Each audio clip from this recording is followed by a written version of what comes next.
oyo gwe bayita Olivia Lutaaya yasoose okugamba nti yazza emisango ate oyo babadde bamuwulirako nnyo soda ne chai aba opposition kati ekyo kigenda kuggwawo era nsaba Katonda ono omulungi abaleetedde abaana abo okwekuba mu kifuba nsaba ne bali omwendo ogusigadde nagwo gukkirize gye bujja bafune eddembe lyabwe kirungi nnyo okugondera gavumenti eri mu buyinza then ezamwe zemwagala okukola ne zibasanga nga mukyalina amaanyi n'embavu ezikola saagala nnyo okwogera ku ssente njagala kusooka ideology abantu balina okufuna omwoyo gw'eggwanga.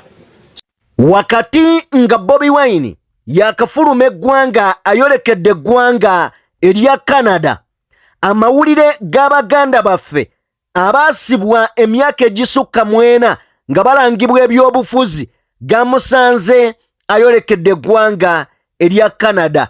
Ayina byeyayogedde tugenda beera nga tubitunuulira mu ngeri yemu. Mathias Mpuuga Bitano the Mapuuga avuddeyo n'ayongera okubeera ng'alaga nti Bobi Wine abadde afuna ensimbi ku baana bano ababadde mu makomera. Mpuuga abantu bamwambalidde. Atengereka tutunuulire emiwaatwa n'ebituli ebyo bye tusobodde okkuba mu bantu ba NRM, Mwami Museveni ne NRM kw'ossa ne Baramu kwegamba obujega n'obunafu bw'endaba y'ebintu oba enkola yaabyo gye baatulaze mu kuleetera bannyinaffe ne baganda baffe bano nti bakkiriza omusango. Leka tulabe obujega n'ebituli ebyalabiseeko. Bingi bye tugenda otunuya mu story y'olunaku olwaleero, bingi ddala. Ngenda kusaba mukwano gwange wa video yaffe like mu ngeri yemu genda mu maaso n'okubeera ng'osubscribinga ewatali kubeera nga nkulisa. Njagala kutandika n'akatambi, njagala kutandika n'ekifaananyi kyolaba ku screen yo. Oyinza okubeera ng'obadde olaba kalabe nkataddewo na kigendererwa. Bw'oba otunuulira ebifaananyi ebiri awo birina ku screen, kuliko ekifaananyi era nga bino katyuni oyo gwolaba yakubiddwa muganda waffe amanyiddwa nga James Paya Sentongo, omu ku ba activist be tulina mu ggwanga. Bw'otulya katyuni oyo akulaganga abasibe ba NUP bali mu kkomera. Wano mu ntandikwa akasooka kakulaga I am innocent nga bagamba ofiisa bamugamba tetulina musango.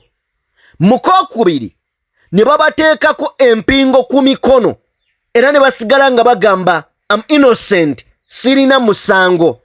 Mu kafaananyi akookusatu ne bamuteekako empingo ku mikono ne ku magulu. Kitegeeza bongedde okumyumyula, bongedde okunyiga era n'agamba I am innocent. Mu katambi oba mu kifaananyi ekyokuna bakulaganga bamusibye emikono, bamusibye amagulu n'omubiri gwonna bagusibye. Ekitegeeza takyalina bwekyusizo, bamutadde ku kisenge, takyalina kyakusalawo ng'omuntu, bo be bamutegeerera. Oba ntegeerekeka? Ebifaananyi bino kye biri mu kwogera, njagala tubyetegereze era tubyekkaanye nti ekifaananyi kino eyekikubye omukulu amanyiddwa nga James Paya Sentongo yayagadde okutusiigira ekifaananyi okutulaga Olivia Lutaaya biki bye babadde bayitamu mu kkomera nti luli mu ntandikwa byali bya mirembe nga basaba bamanyi basaba institution institution egenda okubawuliriza nti kituufu twazza emisango bwe tuba twagiza batwale mu kkooti. Wano basaba nkugambye akasooka batulaze nga batulaga si musibe emikono n'amagulu si masibe, naye ng'ali mu uniform kwegamba ategeeza b'ofiisa nti siina musango. Ne batulaga mu kookubiri nga mu kookubiri bakulaga nti bamusibyeko emikono era ng'akyagamba nti siina musango. Mu kookusatu ne bakulaga nga bamusibye emikono n'amagulu, buli levo bagenda bamyumyula, bagenda bongeramu ne bamusiba emikono n'amagulu era n'alemerako n'agamba siina musango. Mu kookuna emikono nga bagisibye n'omubiri gwonna n'amagulu, kitegeeza tewali option. Era wano we batuukidde ne bagamba I am guilty. I am guilty. Ne bakkiriza bakazi battu ne basajja battu wakati mu kunyigirizibwa. Ne wakati mu kunyigirizibwa osanga omuntu nga Balamu ng'ayogera ebigambo ebifaanana bwe biti. Oyo gwe bayita Olivia Lutaaya yasoose okugamba nti yazza emisango. Ate oyo babadde bamuwulirako nnyo soda ne caayi aba opposition. Kati ekyo kigenda kuggwaawo.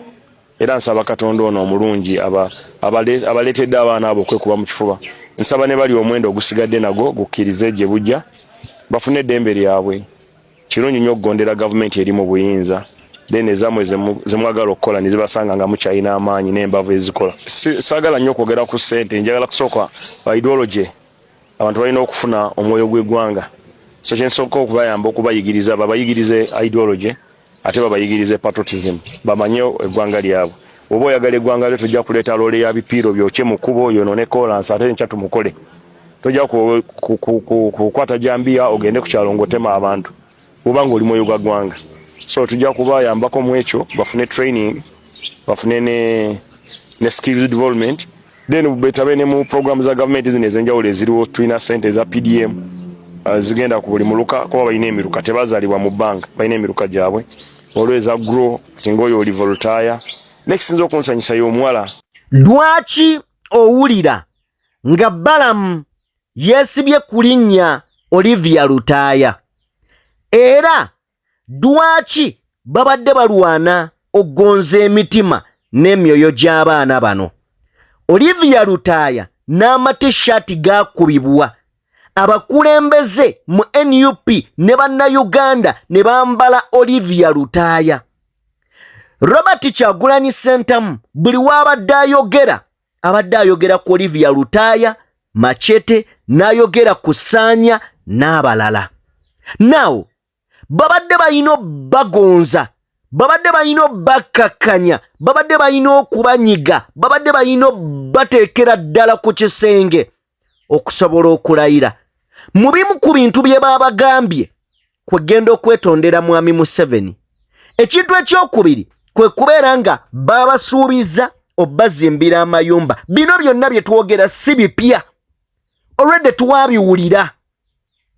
Bayogedde ku kubazimbira amayumba, okubawa obulamu obulungi n'okubawa emirimu mu gavumenti. Era nga okusinziira ku bubaka Robert Kyagulanyi Ssentamu bwe yatadde ku kibanja kye ekya Facebook yategeezezza nti bannaffe 16 bawaliriziddwa okukkiriza nti gubasinga. Bawaliriziddwa okukkiriza nti gubasinga. Naye ebyo byonna ng'obiraba bigenda mu maaso, yategeezezza tubadde nga tugendayo mu kkomera. Era mu kkomera eno gye tubadde tugenda twatuuka ekiseera nga tebakyatukkiriza kubeera nga tubalaba. Newankubadde nga twatuuka ekiseera nga tebakyatukkiriza kubeera nga tubalaba, twategeera nti waliwo abakulu mu gavumenti abagendayo buli kiseera ne bagenda mu maaso n'okubeera nga basinkana abaana bano. Era mu kubasinkana ne babaleetera okubeera nga basalawo bo bye bawulira baagala. Bobi Wine yayongeddeko n'atugamba nti ku lunaku olw'Essande, Sande ewedde, ku Mande olunaku olw'eggulo lwe baleeteddwa mu kkooti, kyokka ku Sande Balamu yagenda n'asinkana abaana bano n'abategeeza bino ebigambo: mukkirize okwetondera mwami Museveni, mukkirize gavumenti ebawe ssente, mukkirize babawe obulamu obulungi, mukkirize mwegaane Bobi Wine. Bwe muba temukkiriza ekyo mugenda kuvundira mu kkomera. Bwe muba temukkiriza ekyo mugenda kufiira mu kkomera. Bigambo bya Balamu. Wano eggwanga we lituuse, banywanyi, eggwanga awo we lituuse. Nti olwaleero ebintu tebikyasalibwawo ng'amateeka bwe gagamba. ebintu bisalibwawo gavumenti egamba ki? Gavumenti yo egamba ki? So si ggwanga litambula litya? Njagala kubeera nga nkumenyeramuko mu statement eno era nga Bobi Wine yabadde atugamba olunaku olwaleero ntegedde abantu 19 awo kuva ku aba 32 abaakwatibwa kuno nga kuliko Olivia Lutaaya bagenze maaso n'okubeera nga bakkiriza nti ddala baakola omusango. Wakati mu kutiisibwa agamba nti nno gibadde giweze emyaka 4 nga bali mabega wa mitayimbwa. Abantu bano nga baleeteddwa gavumenti ya Mwami Museveni ewatali musango. Agamba Bobi Wine nti bakakiddwa. Kuno si kweyagalira wabula kusalawo basobole okuvaayo ate nga kitegeerekeka ebbanga lya myaka 4 kibeera kinene. Mu ngeri yemu Bobi Wine ayongeddeyo n'atutegeeza nti ntegeddeko waliwo abalala abawerya ddala 8 abaganye okubeera nga obaolyawo bakyaganye okukkiriza nti gwe basinga. Tubasalyutinga era nga tubawa ekitiibwa. Mu ngeri emu Bobi Wine ayongeddeyo okubeera nga akutegeeza nti bannamateeka baffe batuuka ekiseera ne babagoba ne bababajjako era bennyini abasibe ne bagamba nti tetukyayagala. Kyakubye nnyo eggwanga enkyukwe abasoga bagiyita wununu okubeera nga ate munnamagye ye looya. Ekyo nakyo kabonero owa UPDF okubeera looya ow'abantu abavunaanyibwa omusango gw'okulya mu nsi olukwe. Ekyo nakyo kyabadde kikolwa kya butiitiizi. Well, we understand the frustration and depression of those who have pleaded guilty. I salute their 9 other fellow prisoners. Agamba tino tukitegeera era kwegamba obunkenke wa frustration gye baabaddemu okubeera nga bambi bakkiriza neera tusaliyutinga guli omwenda ogukyaganya okubeera nga gwogera. Bye bigambo bya Bobi Wine. Naye byonna nga bigenda mu maaso njagala tujjukire, njagala ne kino tukijjukire. Buli omu mpulidde Mathias Mpuuga Nsamba mbadde nsoma ku message ye gye yakoze.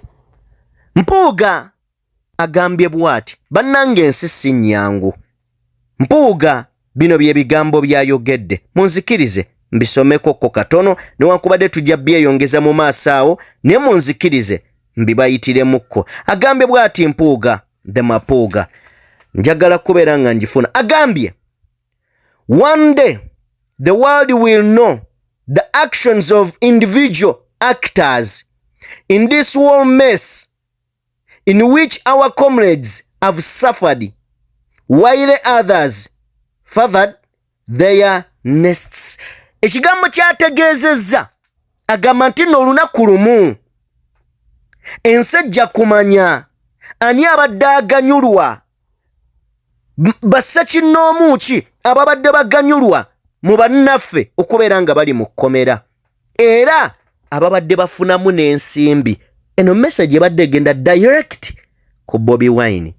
Mpuuga alinga agamba nti NUP ebadde ebeeza abaana bano mu makomera babadde babeera mu makomera kubanga efunamu ssente. Bobi Wine yabagamba bw'ati, yabagamba bwe mubanga mulowooza nti abo abaana bali mu makomera nfunamu ssente mubate, yagamba then mubate nze njavuwale. Abaffe ne leero abagwagwa bakyayimirira ne bagamba nti Bobi Wine abaana abadde abakolamu ssente mubataayavuwale kubanga era wetuwogerera si bate. Okusinziira ku statement gye njagala okubeera nga nkusomera si bate wadde bakkiriza emisango naye njagala ne kino kitegeere gwangobererera mpuliriza. Okusinziira ku mawulire ge tufuna kigambibwa nti bano bagenda kukomezebwawo mu kkooti ng'ennaku z'omwezi 21. Okitegeera, bongere okunnyonnyola engeri bano 15 ku 32 gye bazzaamu emisango gino. Ndowooza owulira era tebannateebwa. Bakomezebwawo 21 si nti lwe bagenda obbata, no, bongere okunnyonnyola kkooti engeri bano 15 ku 32 gye bazzaamu emisango gino. Wano we tuba twegendereza, ogenda kusanga nga wano we batadde okunyiga Bobi Wine. Then tujja kulinda tulabe bagenda kugamba bagizza mu ngeri ki, kubanga mu maaso awo nga omaze otambudde ku vidiyo eno nkuleetedde, ogenda kulaba bakwata batya Olivia Lutaaya kuba gwe bakozesa n'okukwata abalala. Then byonna mbikuleetedde. Then gwali ku DPTV Uganda otegeere banagenda okuleetera eby'omu kkooti twakola bwe tuti nga gw'olina ky'omanyi. Njagala kubeera nga nkuwa akatambi kano ka Kanso Musisi. Of course, we've represented these people since June 2021 when they were first arraigned in court. We've not missed a single session. We've made several bail applications like the whole world has been seeing. So I do understand that reason given was not as a result of, that's not what they meant, but clearly they needed a reason to get to switch to another person, which is of course entirely their right. This has not just happened now, it's been a process of almost a year when these people have been persuaded, coerced, told different things. They have received several visits from the state in prison, and they have been telling us all of this. Even the decision to come to this, even the decision to change, they told us, they would tell us that they are caught between a rock and hard place.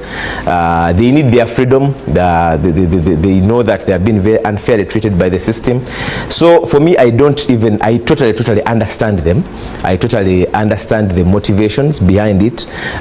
With the first time we had this discussion with them as a group, which is about 6 months ago, I told them that professionally, no lawyer can tell you to plead guilty to an offense which you are telling him that you didn't commit, especially an offense as serious as treachery. In the UPDF Act, treachery carries a capital a death sentence as a maximum sentence. So if you're telling me that I didn't commit the offense, I can't really plead guilty for purpose. But then again, I also told them that at the end of the day, this is a personal decision. Criminal liability is personal. It's them who are going through all this torture for the last couple of many years, and we should put our anger collectively against a system which, one, has found that people in prison as a result of their political choices, and then two, that we have a system that can keep people for this long without justice, that even if you're accused of whatever crime, have your day in court, bring all the evidence and charge me or acquit me on the basis of that evidence. Well, Counsel, there are other 9, of course, who are not part of the 16. Are you still going to represent them because they're also facing the same charges? Yes, certainly. At the end of the day, each person has a right to choose a lawyer. There are some who have not yet yielded. So yes, we are still having representation to those ones. And what happens to the party? Many say that it has abandoned its own. Well, the party should only be fortified in the fight for the rule of law and constitutionalism. There is no abandoning. These people, for the last 4 years, have received necessities. Some of them, the families were thrown out of the house. The party has been meeting fees for the children, has been meeting even medicine many times, and all other welfare necessities. So it's not a party issue, because this is not the first time we are seeing. We saw the Kasese people pleading guilty after many of them dying in prison. The Kasese suspects.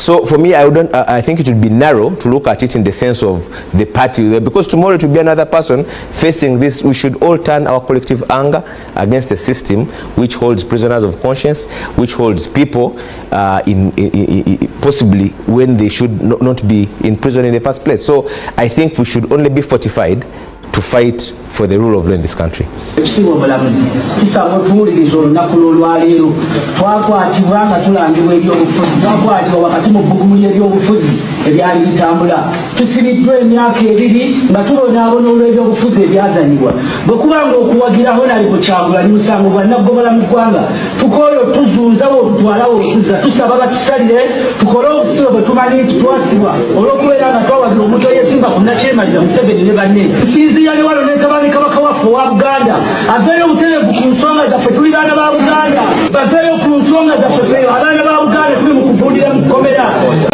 mukabirira minisita w'abaana n'abavubuka muveeyo mututaasa omusajja atukola mu ssente nze bampita Sanya mu Haidini musaayi gwa Bobi Kyagulanyi muwabula kuba amagezi ga buwadde yayimbe tasobola kulembera ggwanga lino nsaba omukulembeze w'eggwanga oyingire mu nsonga zaffe pulezidenti nkusuubiza nga watali muntu agenda kutabangula mirembe mu ggwanga omusajja atuvotibya Kyagulanyi yatukozesa okutabangula emirembe tusaba gavumenti etusonyiwe tukabira omukulembeze w'eggwanga atusaasire atuboneredde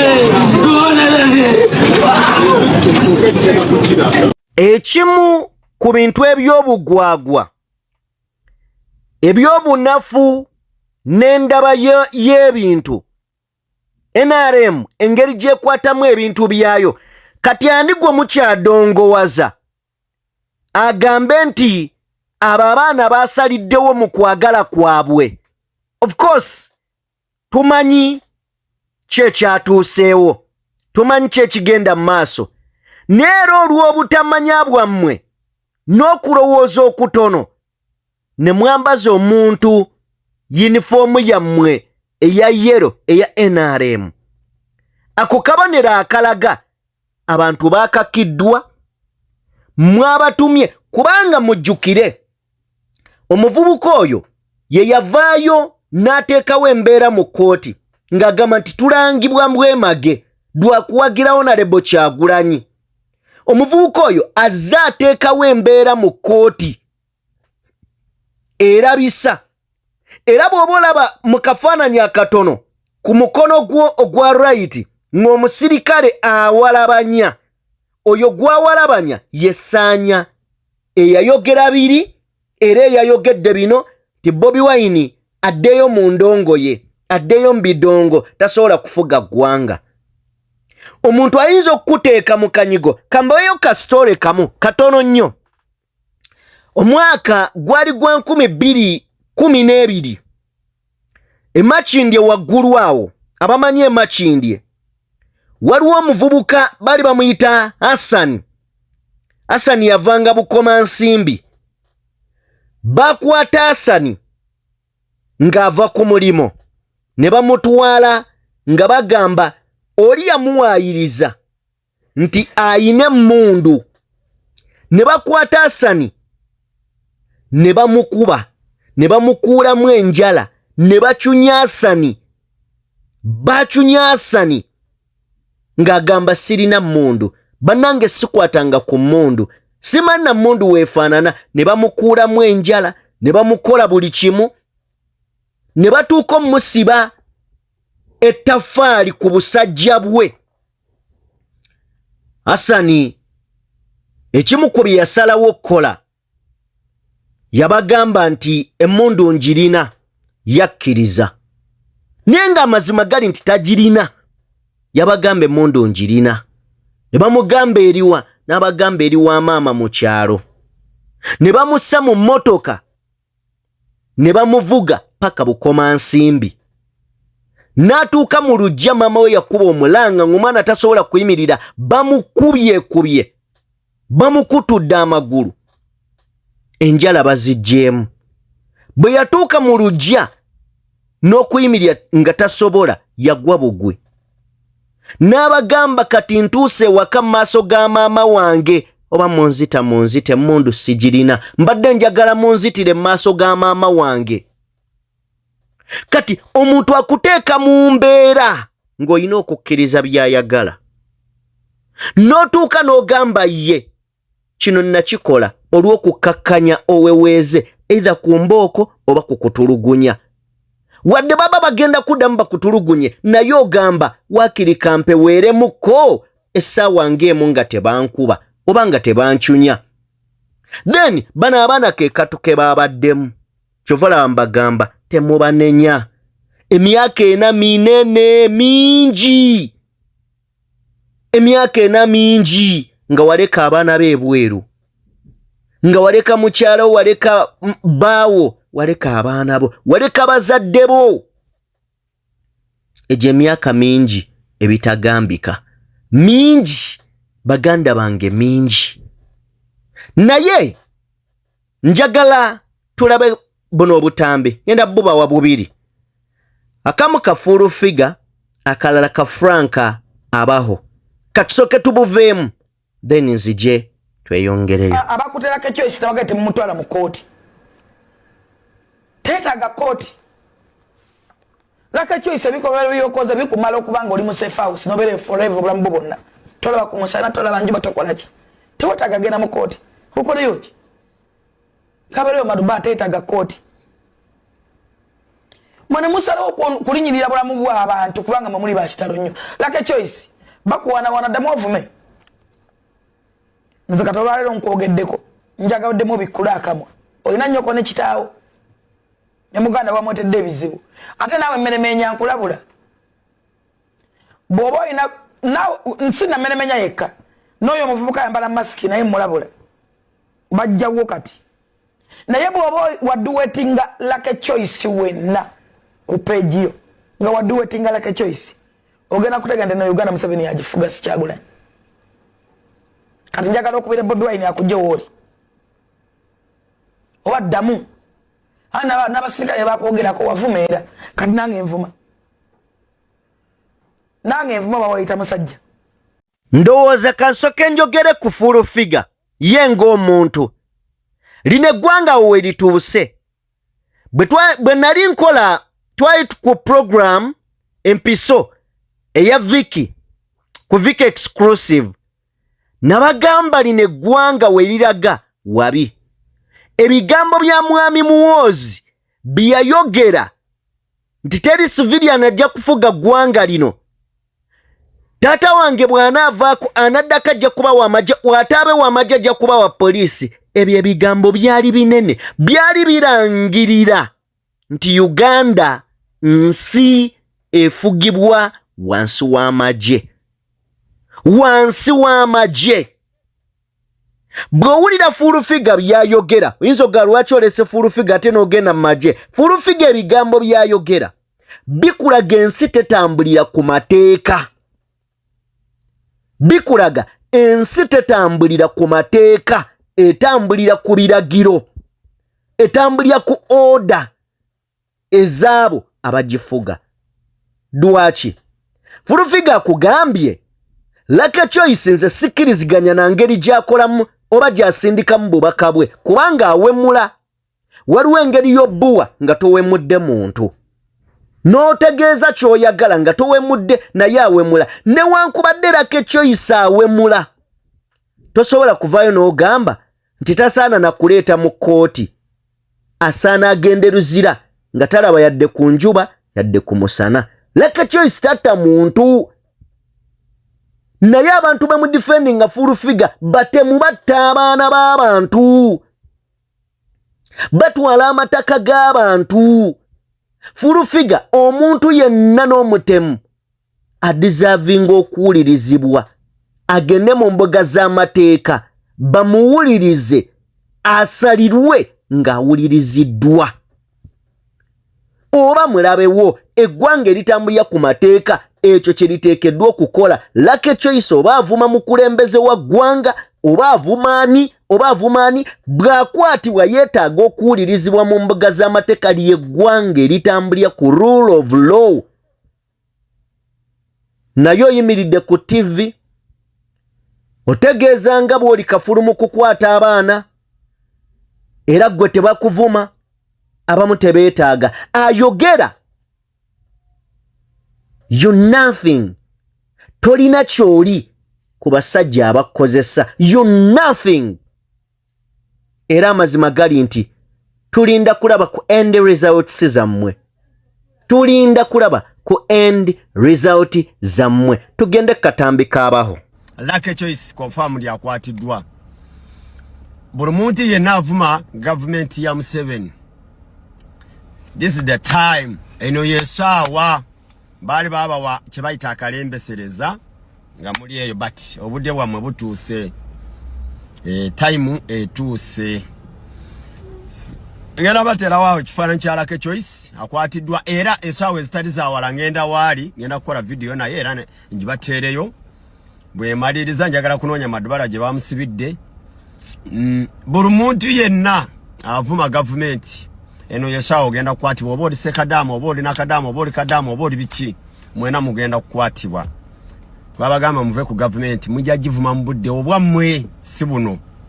Mwalabye abaana abali ekitali ayuzira nga baka abantu bakozesa bakozesa mujja tegera nekira. Waliwo oluyimba lwa King Sir weyagambira nti n'embwa zaabwe zoogera. Amazima gali nti amazike geewadde eddembe mu ggwanga Uganda wano n'abatagwanidde olw'okubeera nga bawagira gavumenti eri mu buyinza bannange boogera. Boogeza obuyinza n'ogamba oba RDC waawa, n'ogamba oba IGP waawa, n'ogamba oba CID waawa, n'ogamba oba Geno waawa, naye nga gasiya mwerere. Waliwo akayimba ka Aflandani njagala kabazanyiramu era bwe tuva mu kayimba ako tugenda kwolekera emboozi. Gye tugenda okwolekera nja kukusaba giwa amatu katusooke mu kayimba ka Aflandani nako tukawulirize.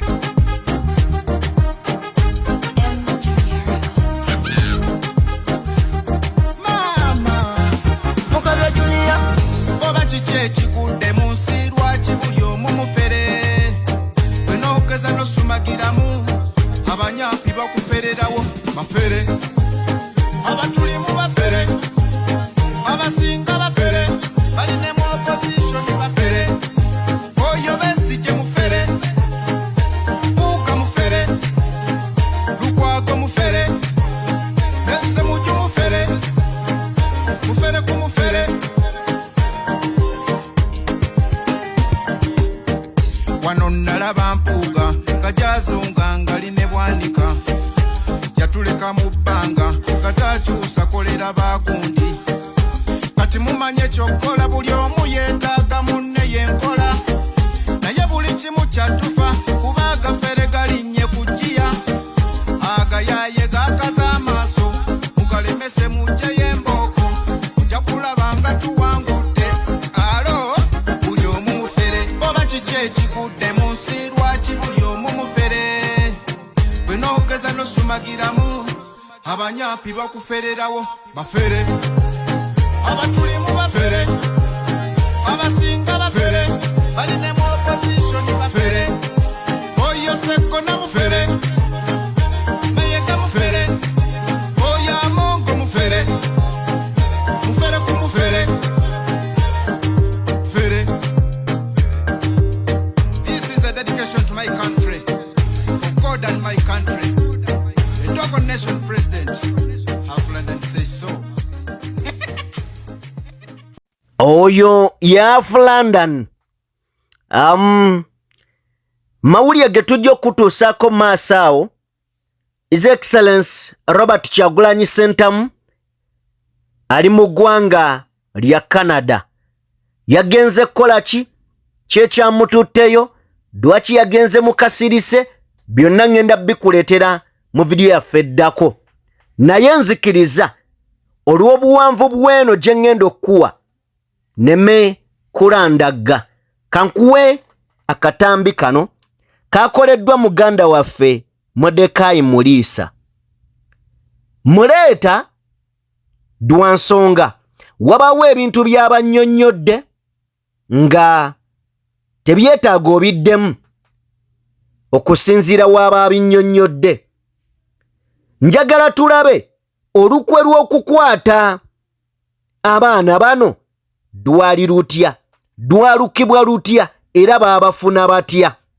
Wetwolekedde wuliriza bagenda bakomyawo nga 21 Okitoba mu kooti okulimba kuba bye bagenda okudda nabyo bye bino wammanga bagenda kujja bannyonnyole ebikolwa bye babasangamu ani yabibatuma ani yali emabega waabwe ani yabasindika tusuubire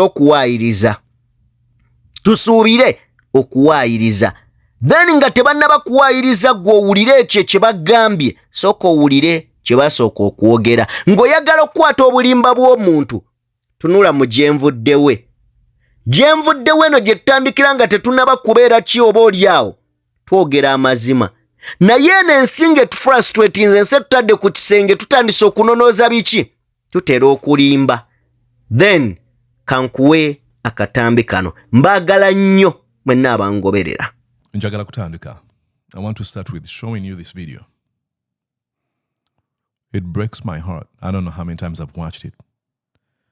But every time I watch it, it makes me cry. It makes me emotional. And I'll let you watch it, then I'll give my commentary on the other side.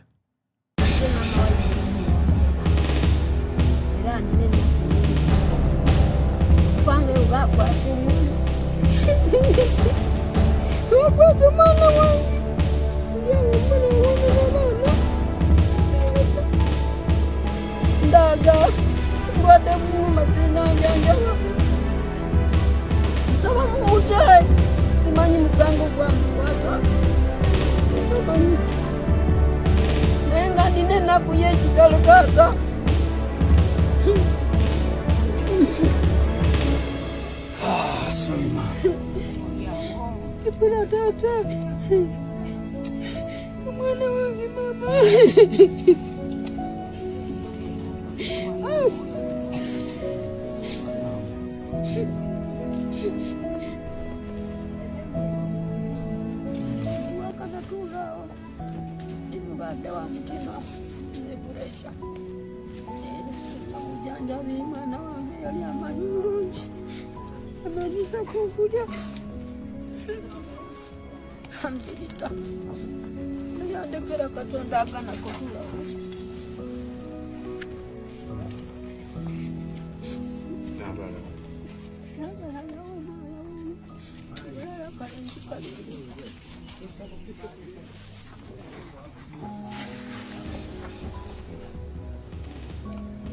Osabe were ai gwaluwa gwoya gwalala awote kukolada ambisa were kubanga omanya koti wasalire gusango fulani wamanya eba bene niyo baloma bati kulonda zage omuntu yesagana abana bafuka nabo baloma bati anafuka kulonda owefe esikwenkana nina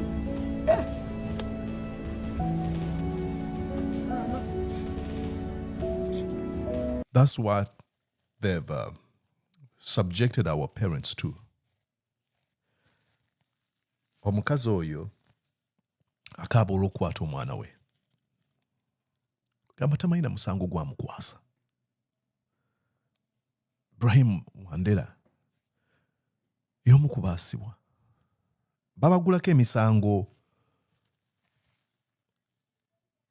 gy'okuyeekera gavumenti okubeera n'ebyokulwanyisa ne babooza mu kooti y'amagye. There's no evidence that has been provided. No evidence whatsoever. Naye beteefuteefu okubeera nga baleetera abakadde bano okukaaba. Abakadde bano tebalina kyakulya. You can see her. Akubulidde ebirwadde by'alina. Omwana abadde agezaako okumuyamba omusibye. Kwandibadde nno okusibwa. Bano abantu buwambibwa. Drones. Bayingizibwa mu drones ne babatulugunya. Ne babeera abasibe nga batulugunyizibwa. Lwaki? Kubanga balina enjawulo mu ndowooza. Balowooza nti obukulembeze bwa Mwami Museveni tebukoze kimala kulaba nga buzimba Uganda. Eyo endowooza mbi, nkyamu era bateekeddwa okutulugunya. Gwe musango gwe bazza. Kuba tewali bujulizi ku bino byonna ebize bibavunaanibwa. Fena tujjukira. Bobi Wine yaggulwako omusango gwe gumu okubeera n'emmundu. Okutuusa olwaleero tebaleetanga mmundu eno. It is very unfortunate. Wetwogerera Olivia Lutaaya apleadinze guilty akkiriza emisango gye yazza agambye nze nagizza gye bamusibako. And we understand this comes from coercion. It comes from intimidation. It comes from depriving you of a right to be a citizen, depriving you of an opportunity to even speak to your children. They break you to the core, and then you end up giving up. It is very unfortunate. But what really makes this extremely worse is what you see our leaders say in these particular moments, especially Mathias Mpuuga. And many people usually ask me, be like, hey, Mordecai, why do you give comments about Mathias Mpuuga? It is because Mathias Mpuuga has been on the forefront of fighting. And I cannot understand why he continues to dig this deep rabbit hole. This is the time Mathias Mpuuga is supposed to restrain himself, not to make these kind of statements. And I'm going to read you this comment he made. Bano, ngaba mazo kuberanga. Bakkiriza. Olivia Lutaaya akkiriza. Naye, let us take back nga sinaba kutuuka awo. Tuddeyo emabega. Olivia Lutaaya gwe bavunaana gino emisango atuuka atya okukwatibwa n'abalala. Naye Olivia Lutaaya feesi ye ebadde mawulire ng'omukyala. Ngenda kusoma article wano eno ya Daily Monitor bagiyita Olivia Lutaaya, a criminal or prisoner of conscience. Atunyumiza. Katusome article eno fenna. Please, if you can, follow me. Here it says, on May 8th, 2021, 27-year-old mother of two, Miss Olivia Lutaaya received a phone call. Yafuna essimu. The voice on the call asked her to rush to a police post in Namuwongo. Yabukubira essimu gamugamba genda ku police post in Namuwongo, a Kampala city suburb. Upon arrival, she was whisked away by hooded men to a safe house in Bukoto, another Kampala city suburb. Bwe yatuukayo bamukwata bamuyingiza emmotoka ne bamugjawo ne bamutwala mu safe house e Bukoto. Thereafter, she was transferred to the Special Investigations Unit, n'atwalibwa ku SIU in Kireka, n'atwalibwa e Kigo Prison mu Komera, Wakiso District, ate bw'atyo n'asibirwa e Luzira. She's being detained. This is when she was being detained on charges of trickery and possession of ammunition. Last week, she was arraigned before the court-martial alongside 31 others, but her impassioned plea to receive bail was not granted. This article was written in 2023. Let's go here. I want to read you where all this came from, okay? Anyumye mbozie agamba atya. Someone called me on phone and asked and said he had hired a boda motorcycle, a boda, to take him and his wife who was in labor to Mulago, and the boda rider had dropped them. Twale yamukubira. Namugamba nti ayina owa boda gwe yali apangisiza okubeera nga amutwala mukyala we muleba, naye ono wa boda yali ababbye. The rider apparently had given them my number. Nti ono yali abbye bano ababiri, yali abawadde namba y'Olivia Lutaaya. I was concerned that there is someone out there using my phone number to rob people, so I asked the man to come to the police post near where I worked. Yewunya n'agamba, waliwo omuntu ayinza okuba ng'abba abantu ng'akozesa namba yange. Bw'atyo n'agamba omusajja ono nti jangu wano kumpi ne wenkolera ku police post. Si we yali akola naye wali waliranye police post eno. Agamba, I had a small boutique selling clothes. Yalina boutique. Ng'obulamu bw'atetenkanya atunda ngoye. And we met there, she revealed. Located about 6 kilometers from the central business district in Kampala, the Kanyogoga police post squats across the bustling low-income community that straddles railway tracks and features drilling made of rammed earth, wooden poles, and iron sheets. Braving the downpour that morning, and Kubange Tonya, Miss Lutaaya did not know that she was being lured into a trap. Teyamanya bambi. Atamira mukuba teyamanya nti kano katego. I went to the police post. Yagenda ku police. All the officers there were familiar to me, but also there was one there who was my relative. Yatuukayo. Bano, abapoliisi yali abamanyi naye bo waliwo ow'oluganda lwe. So I felt safe going there. When I got there, I found people waiting. for me, yasanga abantu abamulinze. They took me into a small room. They wamutwala mu kasenga katono and asked me about a man called Sanya. Listen to that name. Remember that name. Ne bamubuuza ku musajja gwe bayita Sanya, saying he had robbed them. Nga bagamba yababbye. I told them I knew Sanya and he was my friend, but he's not a thief. Mukwano gwange si mubbi. They ordered me to enter the car and take them to Sanya. Bamulagira order okuyingira emmotoka. Ne bamugamba tutwale wa Sanya. But promised to bring me back once I had shown them Sanya. Ne bamusuubiza nti tugenda kukomyawo kaswafu otwaga Sanya kyetwagala kyokka. When I entered the car, there were other men. Their faces were covered with masks and they were wearing black gloves. Kuyingira emmotoka okyega butegeezi nti on drone mwalimu abasajja abalala. Abasajja bano nga beebisse obukookolo ne gloves enzirugavu. That's when I realized what was awaiting me. Weyategeerera nti ngudde mu lukwe. As they drove off, I saw my son playing near a trench and wondered if I would ever see him again. Bavaawo mu ndabirwamu oba y'emmotoka alengera mu ddirisa omwana we ng'azannyira awo naye yeewuunya oba ndiddamu okumulaba. While in custody, gye yasibirwa, Miss Lutaaya said she was forcefully compelled to lure her friends in a sting operation.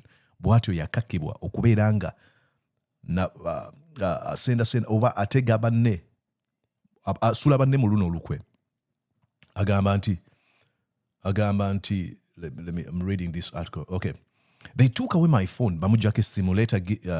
Later give it back to me. They later gave it back to me and ordered me to call Sanya. Ne bamulagira bagimudiza oluvannyuma akubire Sanya. It was at that point they had started accusing me of wanting to disrupt Museveni swearing in. Ako akaseera we baatandika okumugamba nti yali ateekateeka kulaba nga ataataaganya okulayizibwa kwa Museveni. I called Sanya and he told me where he was. Yakubira Sanya n'amubuulira bwe yali. They went there with me and picked him up also. She said in the days and weeks that followed, Miss Lutaaya's ordeal continued. Bamala okumukwata mu weeks ezaddako agamba. Thankfully, I wasn't beaten, but I would hear them beating my male counterparts, asking them what Bobi Wine was planning. Agamba eky'omukisa tebankuba. Naye mu kasenga kaddako nali mbawulira nga bakuba bannange bano bwe baali bakutte nga bababuuza Bobi Wine azzaako ki. Imagine that.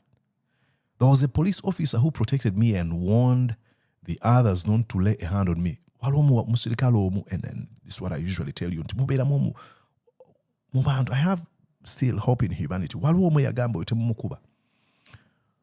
Yagamba temugeza ne muteekako engalo oyo mukyala. I was in a cell alone. Banzeka. We were kept there for 2 weeks and later taken to SIU in Kireka. Oluvannyuma weeks bbiri ne babatwala Special Investigation Unit e Kireka gye baamalira weeks bbiri. Following Miss Lutaaya's disappearance, Daily Monitor ewandiika, her aunt, Sarah Nambi, a resident of Kanyogoga zone in Namuwongo, a Kampala suburb, attempted to trace her niece. Oluganda lwagezaako okunoonya waali.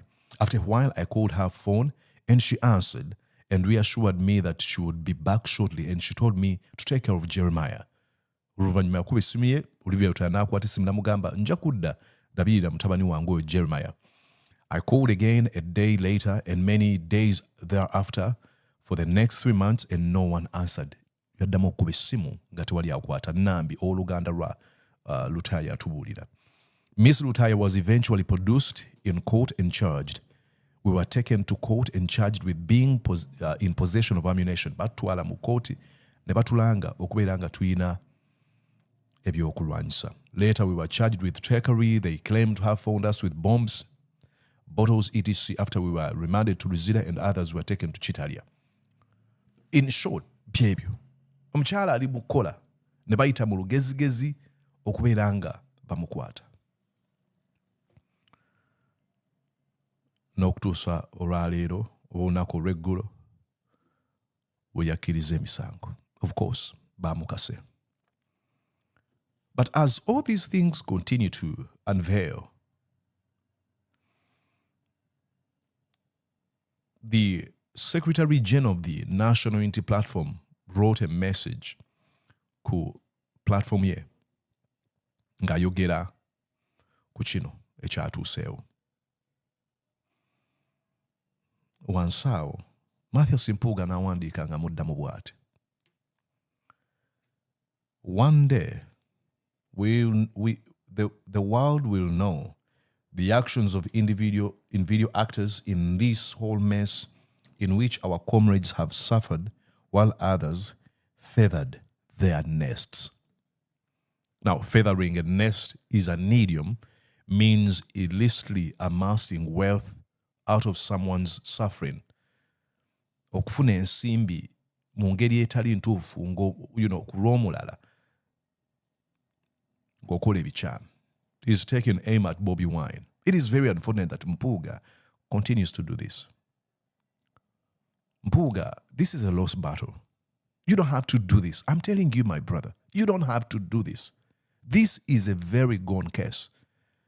Taking aim at Bobi Wine damages you. I'm telling you. Because katugenda ku bino ebigambo by'oyogedde. First of all, Bobi Wine is not feathering nests. I mean, Bobi Wine joined politics nga musajja mugagga. But let's say, katukitwale ku face value ky'oyogedde. Why do you wait for that time? If you really have proof that Bobi Wine has been feathering his nest, the beauty would be for you to expose him. You can say, manyi omuntu atta abantu ku kyalo. Naye olunaku olumu ensi ejja kumanya obukodyo mwayita okubatta naye ng'obukodyo obwo bumanyi. It would be very patriotic of you ogamba buno obukodyo bwayitamu era yonatta abantu.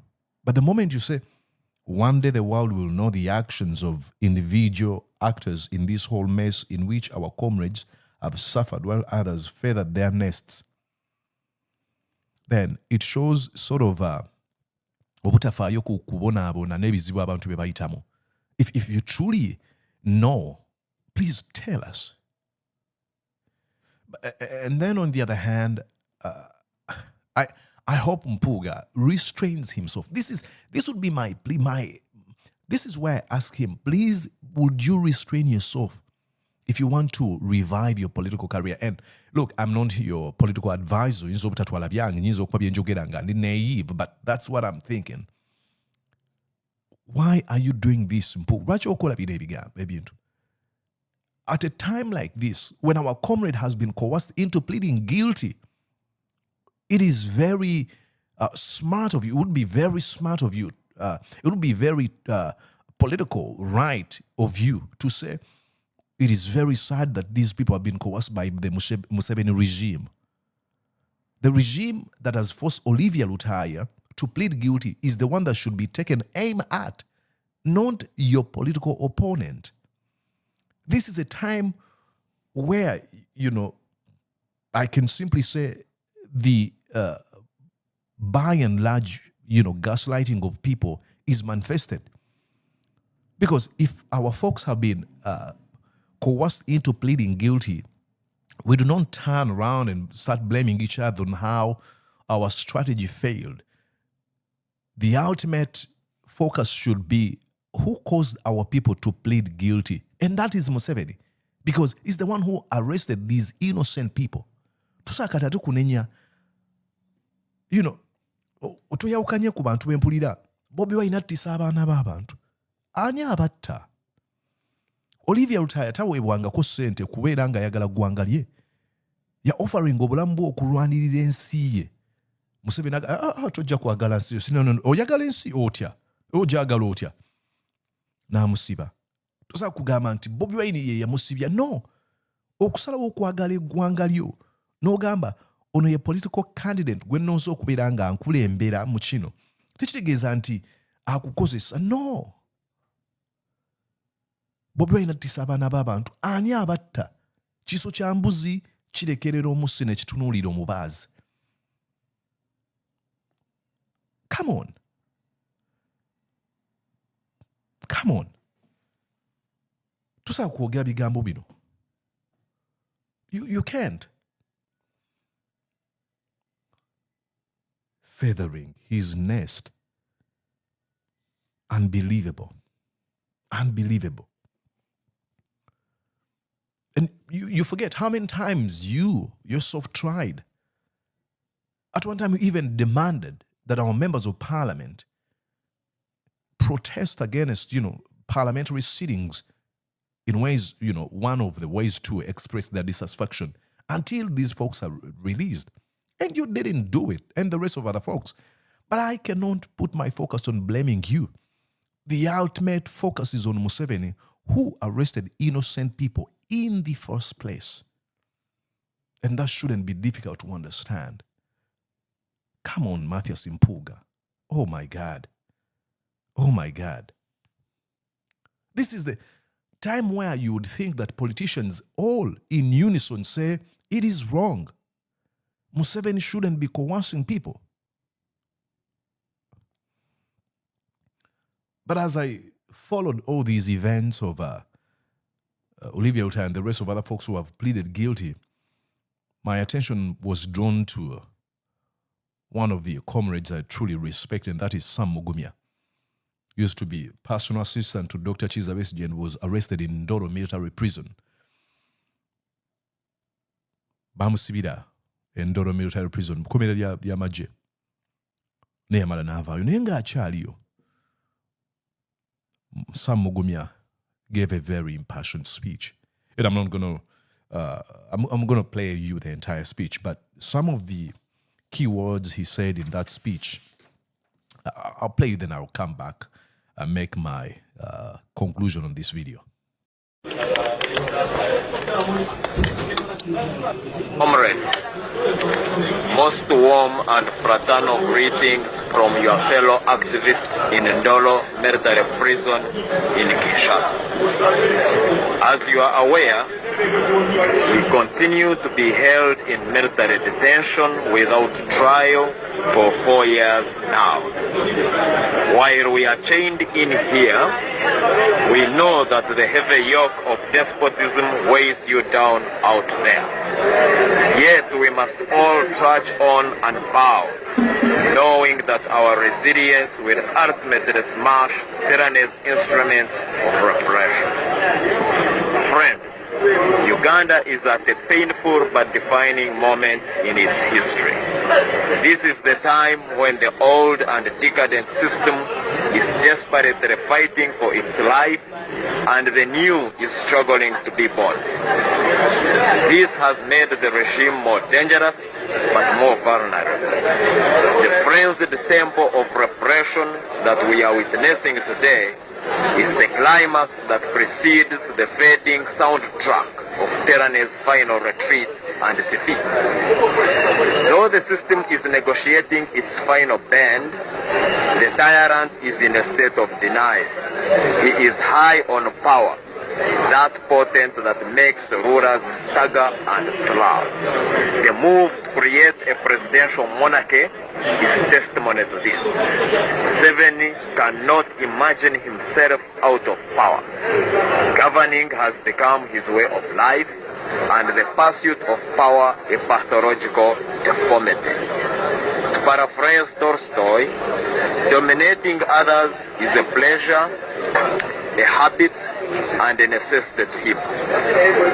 He is blind to the contradictions punctuating his rule that survives on patronage, corruption, and a brutal Aurelian police force that has become a mafia outfit in the strictest sense of the word. He has usurped our sovereignty and presided over the genocidal destruction of state institutions. This is a recipe for a failed state if we do not arrest the situation immediately.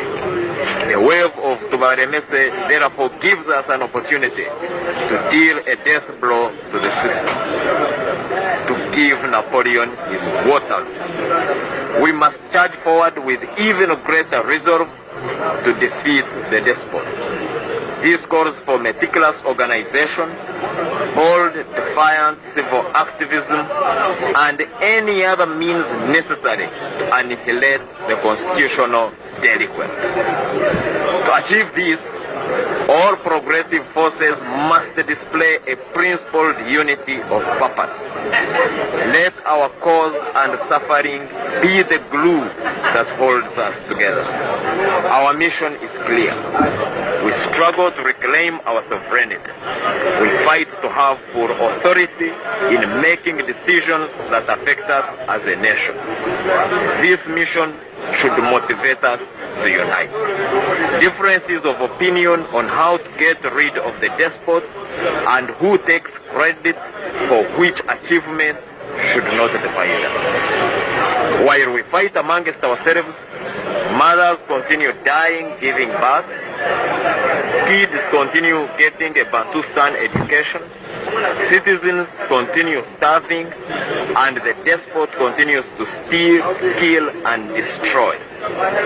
We would wish to make an impassioned plea to those that still believe in the power of persuasion and diplomatic niceties in dealing with the despot. Dear friends, know that tyranny is never fondled out of power. It is forced out. It is never kissed out of power. It is kicked out. Dictators are never smiled out of power. They are smoked out. And they are never convinced to relinquish power. They are compelled out of power. The longer we take to realize this, the more we subject the nation to prolonged and unwarranted suffering. Merely condemning in the strongest terms possible the despot's dastardly acts without taking active measures of storming the Bastille will not help us win our freedom. Fellow youth, do not wait to light the world when age has turned the revolutionary flame in you to ash. Now is the time to take your place on the stage and shape your destiny. The generals tormenting us today were not born with two umbilical cords. They also once waited their mother's laps. However, they avoided the easy route and took hard choices in life.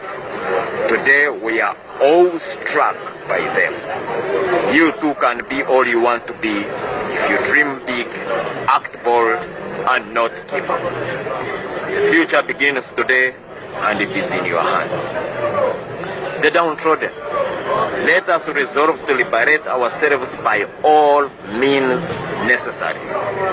We must realize that we do not have the luxury of choosing between fashionable and unfashionable means of winning our freedom.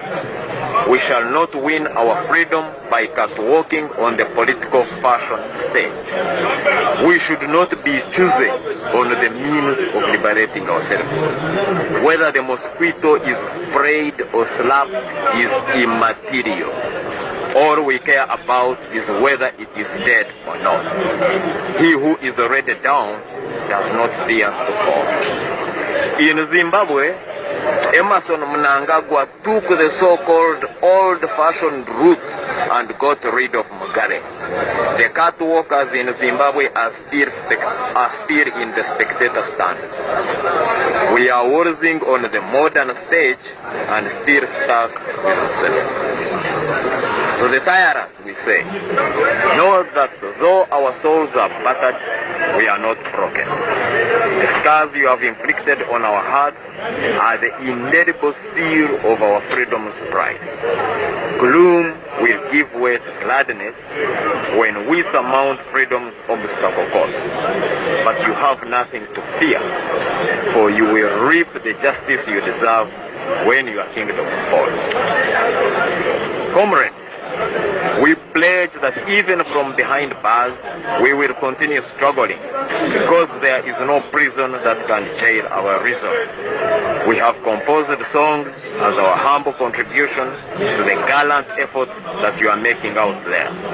We choose to be active participants, even though we are thousands of miles away and surrounded by high walls, watchtowers, and machine guns. We remain positive because we know that we are not alone. We can feel the millions of downtrodden hearts in fraternal unison pulsing with ours. And above all, we know that the hardships that we are going through are surely not in vain. What was unthinkable yesterday is clearly possible today. Tomorrow, it will be inevitable. Like Mugabe, Mobutu, and all other despots, Museveni will go whimpering with no ear-blasting thunderclaps and flying cannonballs. He too will be found hiding in a mole hole.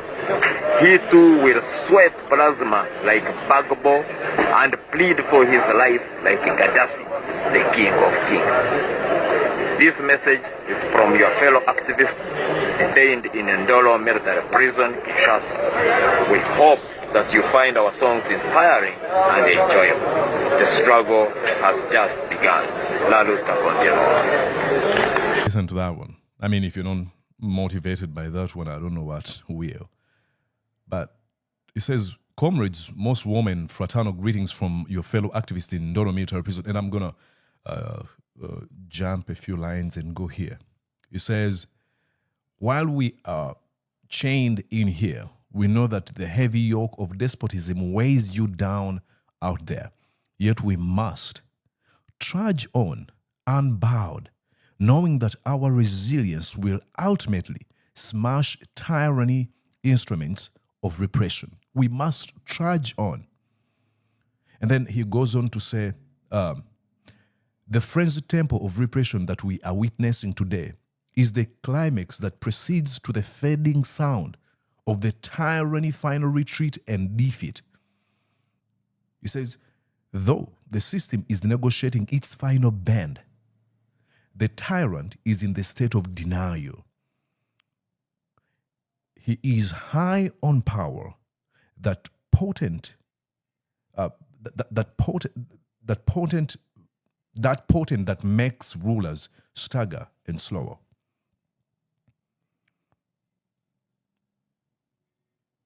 I like what he says. You know, that it is in its final bend. And that's so true.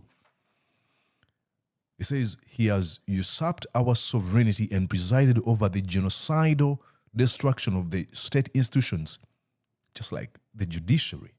I mean, even the Supreme Court didn't do anything when all these things were happening. Not even any single statement of trying civilians in military court. That shows you how our sovereign institutions have been usurped by Mr. Museveni. But he says we must chart forward with even greater resolve to defeat the despotism. And then he says, this calls for meticulous organization. What we see happening to Olivia Lutaaya should inspire us. If some of us have been coerced into pleading guilty by a regime we know that has committed all grave crimes, men and women of goodwill should be instead inspired to be like, this is the only tactic they have.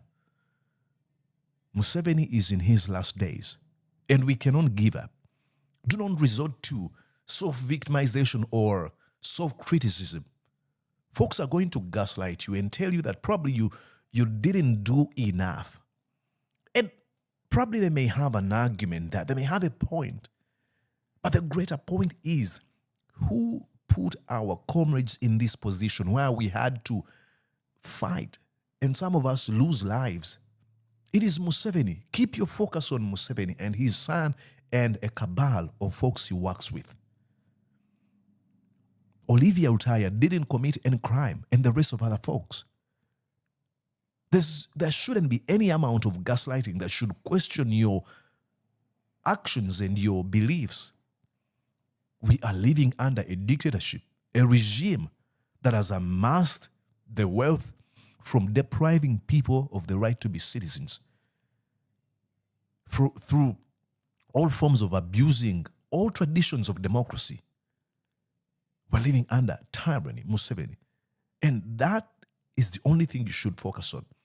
I mean, we can have, little squabbles and petty fights within the opposition. It is normal. That's just human nature. But the ultimate focus should be on Mr. Museveni.